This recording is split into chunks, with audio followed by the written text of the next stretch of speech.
कहानी उन आम घरों की है जहां खाने वाले तो कई, लेकिन कमाने वाला एक मर्द ही होता है। बावजूद इसके उससे उम्मीदें कम नहीं होती। देखिए जी, सामने वाले वर्मा जी कैसी अच्छी तरह से सफाई करते हैं छुट्टी वाले दिन अपने घर की, और एक आप हैं। अरे यार, उनके पास कार है, ऑफिस पास में है और हफ्ते में 2 दिन की छुट्टी होती है, तो फर्क तो पड़ता है ना। मेरी तो शादी ही गलत हो गई। अरे कोई मस्त लड़का मिलता, कमाता भी, घुमाता भी, घर के कामों में भी मदद करता, लेकिन नहीं जी, हमारे वाले को तो कमाने से फुर्सत ही नहीं, और कमाई भी ऐसी कि कोई जरूरत पूरी ही नहीं हो रही है। सुनील बेचारा शीना को देखकर सोचता है कि शीना सही कह रही है। देखने में सुंदर है, घर का सारा काम कर लेती है, उसे तो कोई भी अच्छा लड़का मिल सकता था। क्या सोच रहे हैं? भागने का इरादा तो नहीं है? अरे नहीं मेरी प्यारी बीवी, मैं तो नहीं, पर डर है कि तुम नहीं कहीं भाग जाओ मुझे छोड़कर। शीला सुनील के मुंह से प्यार भरी बात सुनकर मुस्कुराती है।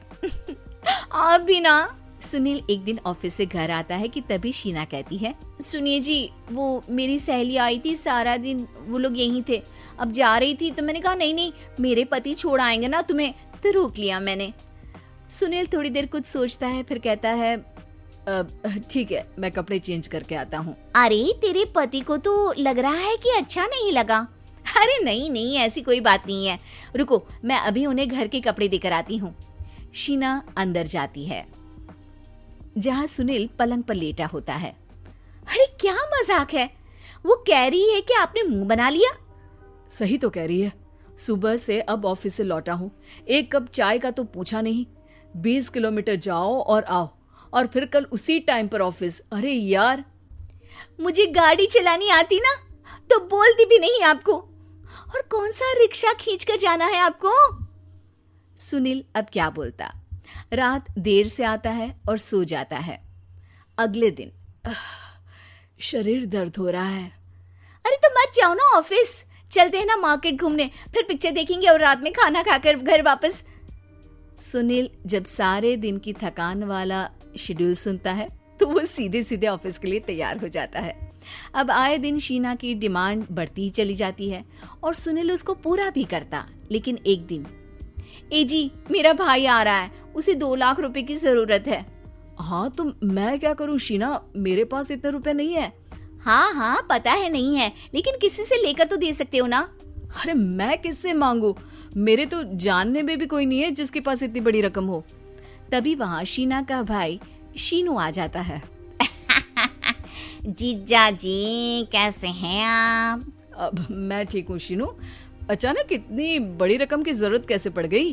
अरे जीजा जी, वो बिजनेस शुरू किया ना, तो उसके लिए पैसे की जरूरत है, काफी हो चुका है, थोड़ा पैसा बचता है तो मैंने सोचा आपसे ले लूं। अब देखो, मेरे ऑफिस में कुछ लोग हैं जिनकी सेविंग अच्छी है, मैं उन लोगों से बात करके देखता हूँ।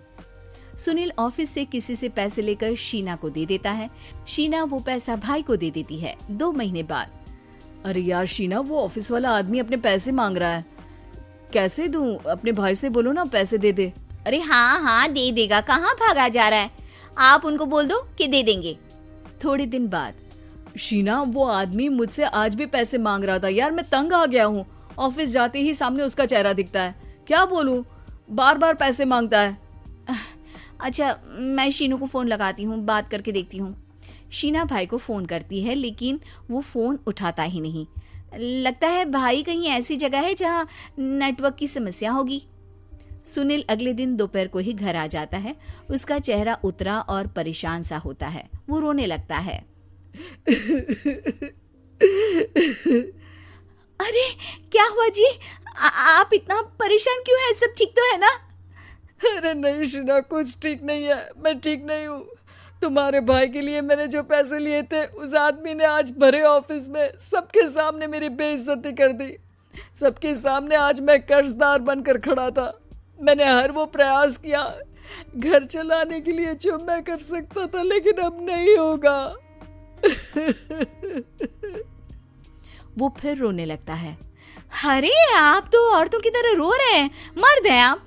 क्यों, आदमी के सीने में दिल नहीं होता, या फिर वो इंसान नहीं मशीन होता है? अरे मैं थक चुका हूँ शीना, तुम समझती क्यों नहीं? मैं भी शारीरिक और मानसिक रूप से थकता हूँ, मैं भी आराम करना चाहता हूँ, सुकून चाहता हूँ। मैं अब कुछ नहीं कर सकता। कुछ नहीं। वो बैठ जाता है। शीना पति को हैरान परेशान देखकर चुप हो जाती है। अगले दिन, सुनिए, ये लीजिए 2 लाख रुपए, उस आदमी को दे दीजिए और बोल दीजिए कि आज के बाद किसी को पैसे के लिए बेइज्जत ना करे। सुनील पैसे देखकर राहत की सांस लेता है। अरे शीना, तुमने तो मेरा बहुत बड़ा काम कर दिया। अब मैं शान से ऑफिस जा सकता हूँ। लेकिन ये पैसे आए कहाँ से? ये पैसे मैंने अपने गहनों को गिरवी रख कर लिया है। तुम ठीक रहो, निश्चिंत रहो, मैं बस यही चाहती हूँ। मुझे माफ करना, पर अब मैं समझ चुकी हूँ कि मर्द को भी दर्द होता है।